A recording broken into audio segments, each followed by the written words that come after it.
Clippings by Brett Williams, Chapter 9. Preening, pruning, and pumping these guys out all day long is not that bad of a deal. I can groom between 15 and 20 dogs in a day at an average of $50 per day.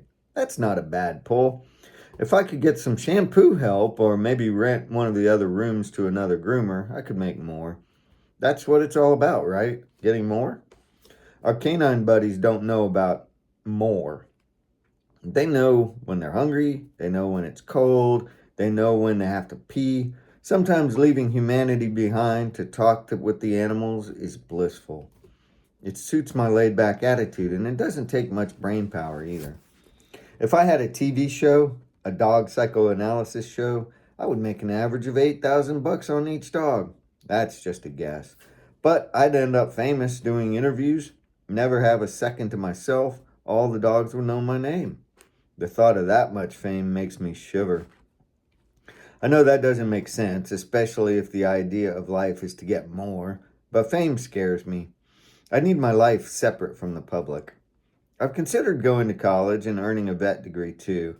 I know I'd be able to diagnose dogs better than the average vet, but then again, people doctors get it wrong all the time, and they have conversations with their patients too. Besides, I don't want to have to put down any dog. Just let me groom them and let someone else do the dirty work. All the schoolwork makes me shiver too. My current gig doesn't even require a certificate, just a pair of scissors. I admit I spend time dreaming of fast sports cars, a big TV, a lake house, or a wedding ring on Wendy's finger. Right now, all that is out of my range, though. One day I'll come up with the right idea to make this talent work harder for me. Maybe Wendy's big plans will be that chance. While Brutus sits in his drying cage, I finish up another Shih Tzu, Mikey. The poor guy lives in a very unhappy place. His people also have a cat, and this month there's an ugly scratch on his nose to prove it. He says the kid living there kicks him in the stomach like a soccer ball. Not often enough for me to call the authorities, though. I can do that, but I haven't ever had a situation where I should. Then there's the fleas, and on top of the physical torture, he doesn't even know what it means to be pet. You'd think these type of folks wouldn't care to have their dog groomed, but if it makes them feel better to give me money, then okay. It's a fine line I walk between wanting to cuss at the owners and wanting them to continue as my customers. Like most days, Mikey seems pretty low. I try to pump him up with a treat. His tail wags some, but not much.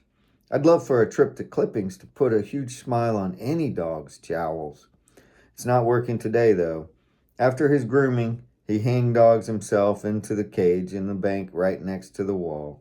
Poor pup. I'll give the owners the same line I give them every time. Mikey seems depressed. Maybe he needs more walks or playtime. That advice always puts a sparkle in the pup's eyes.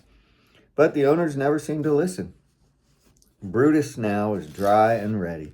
Hey, Brutus, you're up now, I say. He stands up, wags, does his best downward dog yoga pose, and says, Yo, man, it's about time. Such manly words from such a candy-ass looking dog. He is a black standard poodle. He's 19 inches tall at the withers, the shoulder blades. I cut his coat uniformly around his body, like a full body sweater. The most popular cut for poodles is the continental clip. The style with a fluffy pom-pom on each ankle and on the tail. Brutus has the Scandinavian clip with only one pom-pom on his tail. Yes, you can consider it an effeminate look, especially for a dog named Brutus, but don't underestimate the breed's brawn. Yeah. Be patient, Brutus, and get up on the table. He tends to need a lot of encouragement, doing some of the simplest things. That's probably why Milo hasn't won any shows with him. He's a touch stubborn. I continue our earlier conversation. Sorry for not listening earlier. I don't know what got into Wendy, but you know about those rocks that she has? Oh yeah, I've seen it before, he says. I've seen worse. They came to get a girl out of my house this week. Really? I asked with astonishment. Yeah. Homie was having a party. There were a bunch of people over, and all of a sudden one of them screamed like she was on fire. Then she fell on the floor and stayed there. The other people just stood there looking at Homie. One guy yelled something at Homie. I got off my bed to protect him. You don't yell at my homie. He yelled something back at the guy, and then the guy pulled a gun. I showed the guy my teeth, let him know he was making a mistake. The girl, she laid there still. While people tried to help her. The guy put his gun away once Homie made a phone call. It took a while, but some guys wearing white clothes came in my house with something to carry the girl on. A stretcher. Right, a stretcher. They took her out and then some different guys wearing gray clothes showed up. They brought this freakish mean bitch with them too. She didn't say one word to me. Wouldn't even let me near her tail for a sniff. I mean, if you meet a girl and you don't get to smell that rump, I'll bet you're pretty put off, huh? Can you imagine? I shake my head in disbelief at his admission of butt sniffing. Brutus, smelling tail right when I meet someone isn't that important to me. He cocked his head to the left. Don't look at me like that, I say. I know your kind sniffs butt to find out what they have for breakfast. It would be better to sniff their mouth. But we don't need to know that much info right away.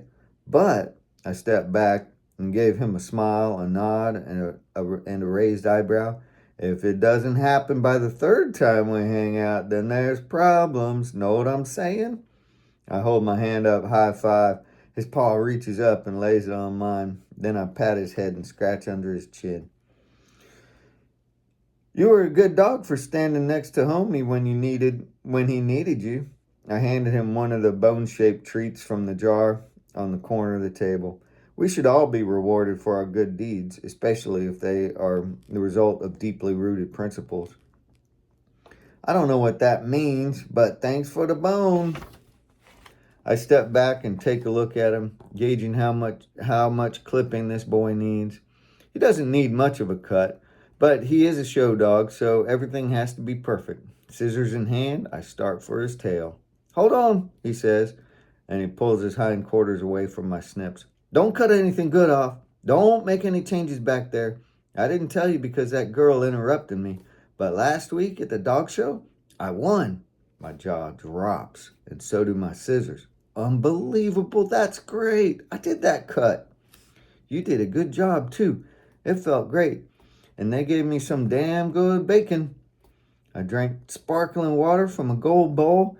You should have seen the chick that stood next to me during the awards. I smelled her tail, too. Nice. He lets out a quiet, whispery howl and stretches it out with a smile and a head nod like any self-respecting womanizer. After a few seconds of congratulating myself on a good job on the cut, it hits me. This whole thing sucks. Usually, if you're a dog trainer and you're out winning shows based on the looks of your dog, you let your groomer know. Then you follow that up with a massive gratuity. Maybe Milo is planning a tip for this grooming. I shouldn't have to find this out from the dog, though. I'm impressed, Broody. You have more wins to come. To keep score, my 2 cuts yielded a win at a show. This is going to eat at me all day unless I hear a thank you from Milo. I wonder if Wendy knows about it.